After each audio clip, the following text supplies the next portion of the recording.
There are nearly a dozen complaints on just one cemetery, and this is getting national attention now. It sure is. WAP's Kieran Chawla reports that a woman from out of state is here now to help families get answers and find where their loved ones are buried. Just imagine losing both your parents in 1 year, and now you've lost them again. Because this daughter cannot find exactly where her parents are buried at the Zachary Public Cemetery. And the complaints against this place only get worse. Families realize that their loved ones may be buried on top of someone.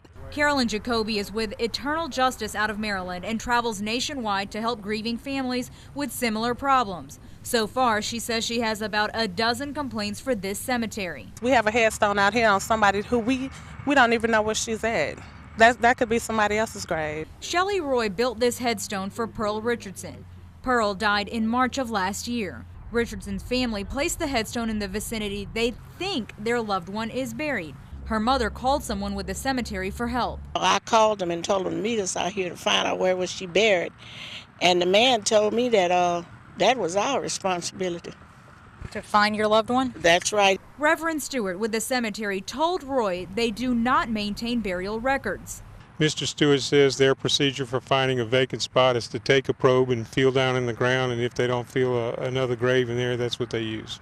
Roy says the cemetery dug up 4 different locations looking for Richardson. When they found a white casket under this blue tarp, they told Roy and the family they found her. All women have white caskets. Who's to say if that's our family member in a white casket just because you digged a hole? We paid $600 to be buried here. The law states anytime someone spends more than $300 to bury a loved one, the cemetery must be licensed by the state cemetery board. But the Zachary Public Cemetery is not licensed by that board. We tried calling Faith Stewart or her father, Reverend Stewart, with the cemetery. You have reached the voicemail of Faith Ashton Stewart with Zachary Public Cemetery. Left a voicemail. My name is Kieran Chawla. I'm calling with WAFB TV. But no call back. Instead, Jacoby, Roy, and the family met with Reverend Stewart yesterday, asking questions and recorded that conversation. Listen closely to what he told them. If you got some money to bury your folks, well then you're supposed to go to Southern Memorial where they're supposed to bury. But now if you're just trying to take the cheap way out. Now the family simply wants closure with some answers, or else Jacoby has her own agenda. Get this place shut down. If it takes a court order, we'll do it. We've done it before. Kieran Chawla, WAFB 9 News.